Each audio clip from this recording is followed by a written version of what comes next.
શ્રી કૃષ્ણ સત્સંગ ધાર્મિક કથાઓમાં આપનું હાર્દિક સ્વાગત છે।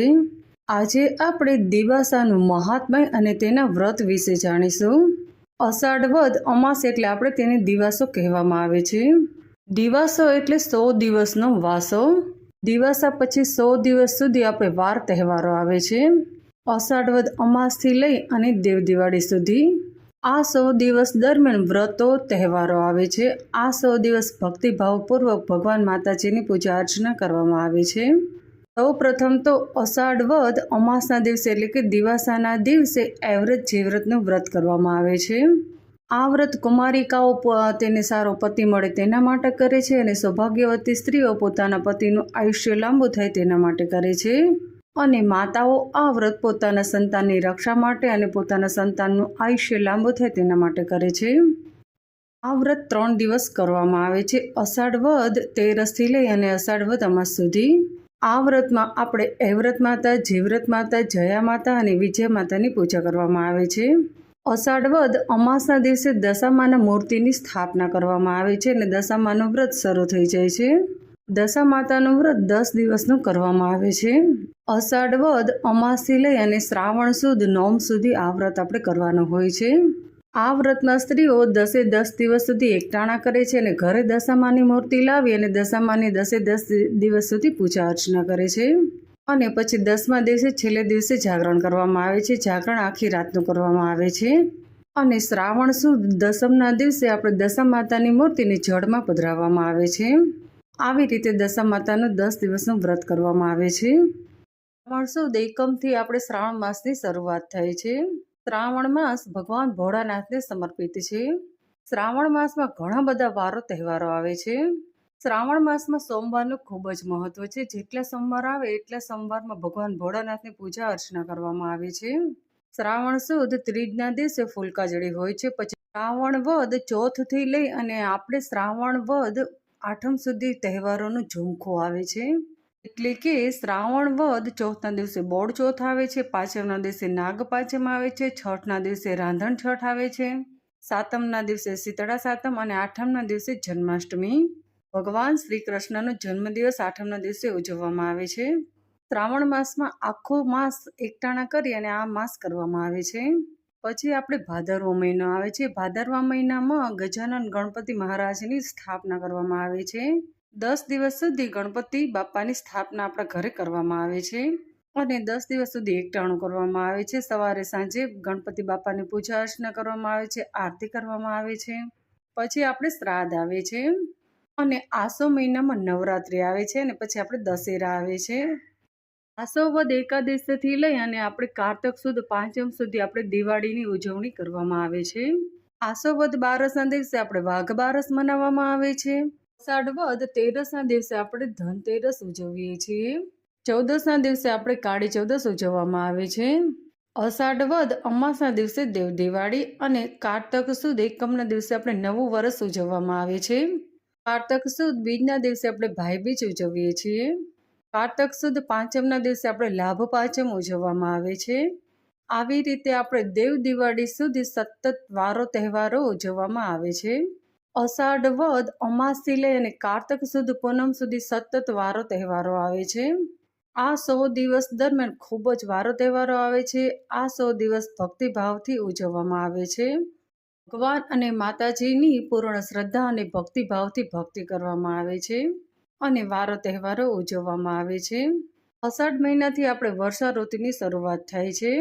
વરસાદના લીધે ચારે બાજુ હરિયાળી હરિયાળી છવાઈ જાય છે। આપણે આ પ્રકૃતિનો આભાર માનવા માટે એક વૃક્ષ અવશ્ય વાવવું જોઈએ અને વાવી અને તેનું જતન કરી અને તેને મોટું કરવું જોઈએ। આ દિવસ દરમિયાન હરિયાળી ત્રીજ પણ ઉજવવામાં આવે છે। હરિયાળી ત્રીજના દિવસે આપણા પીપળાની પૂજા કરવામાં આવે છે, તુલસી માતાની પૂજા કરવામાં આવે છે। સૌભાગ્યવતી સ્ત્રીઓ પોતાના પતિનું આયુષ્ય લાંબુ થાય તેના માટે હરિયાળી ત્રીજનું વ્રત કરતી હોય છે। હવે આપણે દિવાસાનું વ્રત કઈ રીતે કરવું તે હું તમને જણાવું છું। દિવાસાનું વ્રત ભગવાન ભોળાનાથ અને માતા પાર્વતીને સમર્પિત છે। દિવાસાના વ્રતની પૂજા તમે ઘરે પણ કરી શકો છો અને મંદિરે જઈને પણ આપણે કરી શકીએ છીએ। અષાઢ વદ અમાસના દિવસે વ્રત કરનારે સવારે વહેલા ઉઠી નાહી ધોઈ સ્વસ્થ વસ્ત્રો પહેરવા, આ દિવસે બની શકે ત્યાં સુધી તમે લાલ કલરના વસ્ત્રો પહેરો તો તે વધારે ઉત્તમ છે. આ વ્રતમાં આપણે ભગવાન ભોળાનાથ અને માતા પાર્વતીની પૂજા અર્ચના કરવાની છે. સૌ પ્રથમ આપણે એક બાજટ અથવા તો પાટલો લઈ અને તેના ઉપર એક સ્વસ્થ વસ્ત્ર પાથરવું. પછી આપણે ઘઉંની એક નાની ઢગલી કરી અને ગણપતિ બાપાની સ્થાપના કરવાની. ગણપતિની બંને બાજુ સોપારી મૂકી રિદ્ધિ સિદ્ધિના પ્રતીક તરીકે. પછી આપણે ભગવાન ભોળાનાથ અને માતા પાર્વતીની છબી કે મૂર્તિ તમારા ઘરમાં જે પણ હોય તેની સ્થાપના કરવી. ભગવાન ભોળાનાથ અને માતા પાર્વતીની સ્થાપના કરી તેની જમણી બાજુ આપણે એક કળશ લેવાનો છે, તેમાં સ્વસ્થ જળ ભરવાનું છે.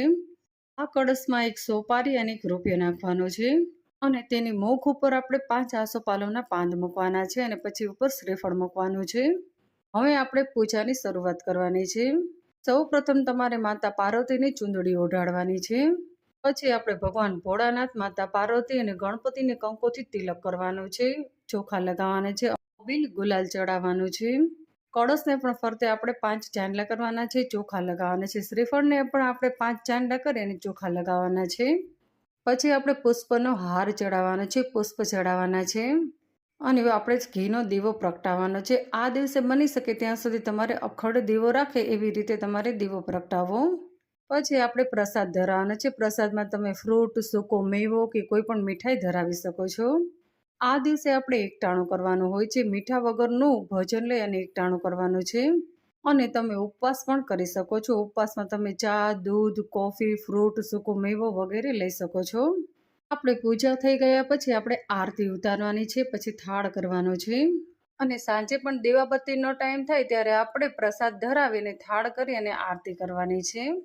આવી રીતે આપણે ઘરે પણ દિવાસાની પૂજા કરી શકીએ છીએ. જો તમારે મંદિરે જવું શક્ય ન હોય તો આવી રીતે ઘરે સ્થાપના કરી અને આપણે પૂજા અર્ચના કરી શકીએ છીએ. દિવાસાનું વ્રત ભગવાન ભોળાનાથ અને માતા પાર્વતીને સમર્પિત છે. પહેલા રાજાશાહી ચાલુ હતું ત્યારે ખૂબ જ યુદ્ધો થતા હતા. બધા જ પુરુષો યુદ્ધ કરવા માટે જતા હતા અને કેટલા બધા દિવસ માટે ત્યાં રોકાતા હતા, ઘરે આવતા ન હતા. ઘરે સ્ત્રીઓ અને બાળકો જ હતા. એટલા માટે સ્ત્રીઓને સતત પોતાના પતિની ચિંતા રહ્યા કરતી હતી. માટે તે અલગ અલગ વારો અને તહેવારો રહેતી હતી કે મારા પતિનું આયુષ્ય લાંબુ થાય તો હું આ વ્રત કરીશ. અને ભગવાન અને માતાજીની સ્ત્રીઓ પ્રાર્થના કરતી હતી કે મારા પતિની રક્ષા કરજો અને તેમને દીર્ઘાયુ પ્રાપ્ત થાય એવા તમે આશીર્વાદ આપજો. અને આ 100 દિવસ દરમિયાન અલગ અલગ વારો અને તહેવારો રહી અને સ્ત્રીઓ પોતાના પતિ અને સંતાનની રક્ષા માટે વ્રત કરતી હતી. સ્ત્રીઓ હંમેશા પોતાની માટે ક્યારે પણ વ્રત કરતી નથી. તે હંમેશા પોતાના પરિવારની રક્ષા થાય તેના માટે હંમેશા વ્રત કરે છે. તેઓ હંમેશા ભગવાન માતાજી તેના પરિવારનું ધ્યાન રાખે તેના માટે હંમેશા પ્રાર્થના કરતી હોય છે. ભગવાન ભોળાનાથ અને માતા પાર્વતીની સ્તુતિ કરવી, મંત્ર જાપ કરવા. આ વ્રત કરવાથી ભગવાન ભોળાનાથ અને માતા પાર્વતીની કૃપા હંમેશા આપણા પર બની રહે છે. આ વ્રત કરવાથી આપણા પતિનું અને આપણા સંતાનની હંમેશા ભગવાન ભોળાનાથ અને માતા પાર્વતી રક્ષા કરે છે. આ વ્રત કરવાથી આપણા પતિને અને આપણા સંતાનને લાંબુ આયુષ્ય પ્રાપ્ત થાય છે. આ દિવસ દરમિયાન તમે ભજન કીર્તન કરી શકો છો, કોઈ ધાર્મિક પુસ્તકો વાંચી શકો છો અને રાત્રે આપણે જાગરણ કરવામાં આવે છે. શ્રાવણ સુદ એકમના દિવસે આ વ્રતના પારણા કરવામાં આવે છે. આવી રીતે આપણે દિવાસાનું વ્રત કરવામાં આવે છે. દિવાસાના દિવસે તમારે હંમેશા યાદ રાખવાનું કે તમે કોઈ પણ ફરાળ કરો, એકટાણું કરો ત્યારે તેમાં મીઠું ન હોવું જોઈએ. મીઠા વગરનું ભોજન આપણે આ દિવસે લેવાનું છે. આખા દિવસ દરમિયાન આપણે મીઠાનો ત્યાગ કરવાનો છે. આ હતું આપણે દિવાસાના વ્રતનું મહાત્મ્ય અને ઘરે આપણે પૂજા કઈ રીતે કરવી તે મેં તમને જણાવ્યું. અહીં આપણે આ વિડીયો સમાપ્ત કરીએ છીએ. બોલો ભગવાન ભોળાનાથની જય, માતા પાર્વતી માતાની જય.